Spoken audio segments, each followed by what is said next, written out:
Nakita mo ba yung solar eclipse kanina? Kung nakita mo, congrats. Pero kung hindi mo nakita, ay congrats pa din. Alam nyo, hindi naman talaga visible yung solar eclipse mula sa Pilipinas. Kung may nakita kayo na physical na talagang nag-eclipse, swerte kayo, mas maganda. Pero karamihan sa mga tao ay hindi makakakita ng kahit anong sign. Mas kita ito sa kabilang bahagi ng ating mundo. So kung taga-Pilipinas ka, malamang ay hindi mo nakita. Pero kung nasa ibang bansa ka, malamang ay nakita mo yon. Pero gayon pa man, nakita mo man ito or hindi ay walang problema at hindi naman yan importante.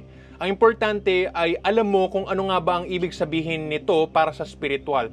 Kasi kahit makita man natin o hindi yung mga tinatawag na astrological phenomenon o mga pangyayaring ito sa ating mga bituin at iba pang heavenly bodies, apektado ka pa rin. Halimbawa, ikaw ay naniniwala ka kay Kristo, ay makikita mo dun sa mismong kwento niya na ang mismong nagtawag nga sa kanyang kapanganakan ay isang bituin. So gustuhin mo man o hindi, basta Kristiyano or naniniwala ka kay Kristo, ay naniniwala ka na din sa astrology.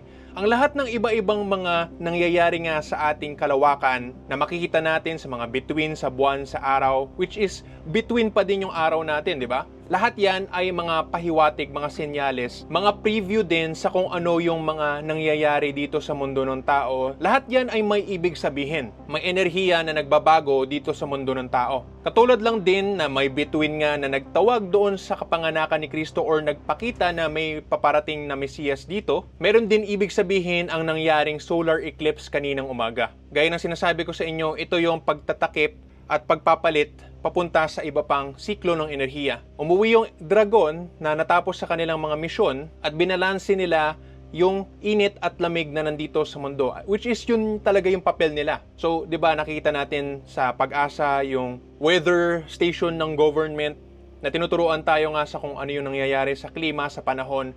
Totoo naman talaga yan sa material na pag-iisip at pagtingin sa mga bagay. Pero kung makikita nyo nga gamit yung third eye ninyo, ay meron ding kabilang bahagi yan na spiritual naman. Mga kapatid, hindi ko nga sinasabi dito na mali ang material o mga scientifico. Lahat yan ay sumasang-ayon ako. Pero ang problema lang kasi is hindi nakikita ng tao na mas malalim pa kaysa sa material yung mga naitatalakay natin dito. May mga bagay na pwede na natin makita gamit ang ating mga spiritual na pananaw na ngayon pa lang natutuklasan ng siyensya. Katulad lang din ng bagong science na tinatawag na quantum physics. At nakikita natin yung tinatawag na particle collider, Large Hadron Collider, particle accelerator dito sa tinatawag na CERN, at alam nila yung mga iba-ibang mga maliliit na particles o yung mga tinatawag na cosmic ray na pwede nang makita sa spiritual na paraan pero bago-bago pa lang nadidiscover ng siyensya. Dati naman, 'di ba, wala naman yung tinatawag na Geiger counter na makakadetect nga doon sa mga hindi nakikitang enerhiya, pero nung lumabas yun ay mas nadedetect na kung meron tinatawag na paranormal activity or kakaibang enerhiya sa isang lugar. So ganun lang din sa astrology dahil nga sa mga instrumento ng mga tao na nade-develop na sa ngayong panahon ay mas nakikita natin na meron talagang mga cosmic energy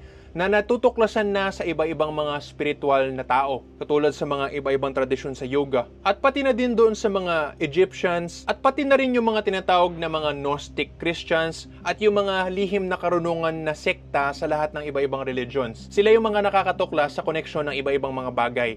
Minsan tinatawag silang mga mystic. Kaya nga iniimbitahan ko kayo mga kapatid na dahan-dahan tingnan natin ng mas malalim kung ano yung mga pinag-aaralan natin dito sa spiritual. Lahat ng bagay ay konektado at yung mga between, yung buwan at iba-iba pang mga heavenly bodies ng mga planeta, lahat yan may connection sa kung ano yung mga nangyayari dito sa mundo ng tao. Sila yung mga magpapahiwatig nga sa kung ano yung mangyayari at malalaman natin ito kung mabasa natin kung ano yung ibig sabihin nila. So kailangan natin suriin ng maayos. Magagawa din ito sa pagtutok nga dun sa free third eye meditation na tinuturo ko, at para mas maliwanagan talaga kayo ay sana sumali kayo dun sa free third eye meditation na tinuturo ko every other Saturday ng 10 AM sa mga social media platforms ko. Lahat tayo hindi natin maiiwasan na kailangan talaga natin ng mga between at iba-iba pang mga heavenly bodies para sa ating araw-araw na buhay.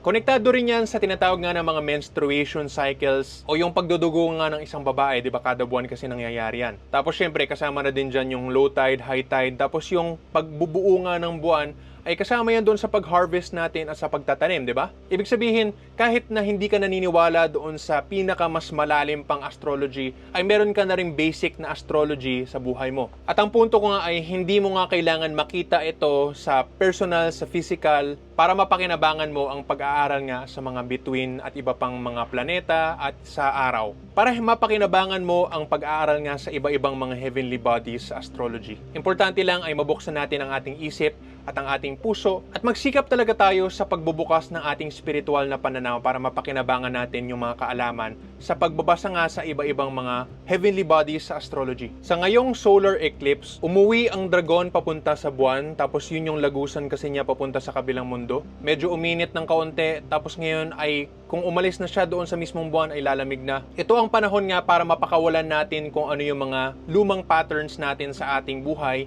at makakatulong ito kung halimbawa meron kang gustong pakawalan nga na matagal mo ng hawak-hawak na masamang bisyo o di kaya mga ugali. Ito ang panahon para nga pakawalan mo yon kasi nandyan yung enerhiya na yan para makatulong doon sa gagawin mong desisyon na yan. Kasi kung hindi, ay mas lalabas nga yung mga ahas natin sa buhay natin. At yung ahas na yon ay hindi lang literal na talagang ahas, kundi yung mga ahas natin na mga kasama, ahas na mga ugali, lahat ng mga iba-ibang tentasyon at masamang ginagawa natin sa buhay. Ito na ang panahon para pakawalan sila. Para yung init ng enerhiya doon sa panahon na ito ang magdulot sa'yo ng desisyon na magawa nga yan, tapos yung paglamig pagkatapos ay para maputol na ang lahat ng nakaraan. Hindi na importante na nakita mo yung eclipse o hindi, importante ay maramdaman mo at gawin mo kung ano ang karapat-dapat para sa ngayong panahon. Dito tayo magsisimula sa pag-aaral nga sa astrology or sa mga pag-ugnayan ng mga iba-ibang heavenly bodies at kung ano ang ibig sabihin ng mga yan para sa buhay natin, sa ating kalooban at sa ating